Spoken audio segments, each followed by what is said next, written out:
13 अगस्त 1947। मैं जानता हूँ कि शायद ये वीडियो पूरी आप ना देखें क्योंकि हमें अपने मुल्क से कोई इतनी मोहब्बत तो है नहीं, लेकिन अगर इस पैगाम को कुछ मिनट के लिए आप सुन लेंगे तो मैं अल्लाह से उम्मीद करता हूँ कि आपको अपने मुल्क की कदर और अहमियत का पता लगेगा कि ये मुल्क अल्लाह ने हमें आपको कितनी कुर्बानियों से दिया है। ये कहानी उस दिन से शुरू होती है जब एक कौम ने फैसला किया कि या तो वो अपनी शनाख्त के साथ जिंदा रहेगी या फिर मर जाएगी।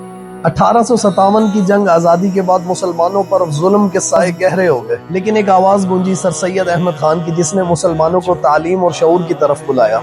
यहीं से दो कौमी नजरिया परवान चढ़ा कि मुसलमान और हिंदू दो अलग कौमें हैं जिनकी तहजीब, दीन और जिंदगी का तरीका अलग है।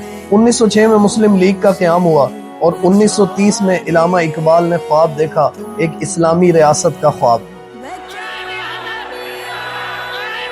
कायदे आज़म मोहम्मद अली जिन्ना ने उस ख्वाब को हकीकत में बदलने का बेड़ा उठाया। 1940 का लाहौर करारदाद का दिन, जहां एक कौम ने फैसला किया कि पाकिस्तान बनेगा। फिर आया 1947 का दिन, लेकिन ये आज़ादी लाखों जानों की कुर्बानी से रंगीन हुई।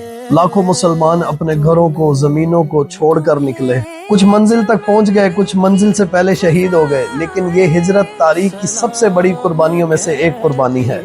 14 अगस्त 1947 को पाकिस्तान वजूद में आया, आज़ानें हुई, झंडे लहराए गए और एक ख्वाब हकीकत में बदल गया। ये वो दिन था जब एक कौम ने गुलामी की जंजीरों को तोड़कर अपनी पहचान को हासिल किया। बाज मुसलमानों ने अपनी बेटियों के चेहरों पे खुद तेजाब फेंके कि सिख उनकी बेटियों की जिंदगियों से खेल रहे थे।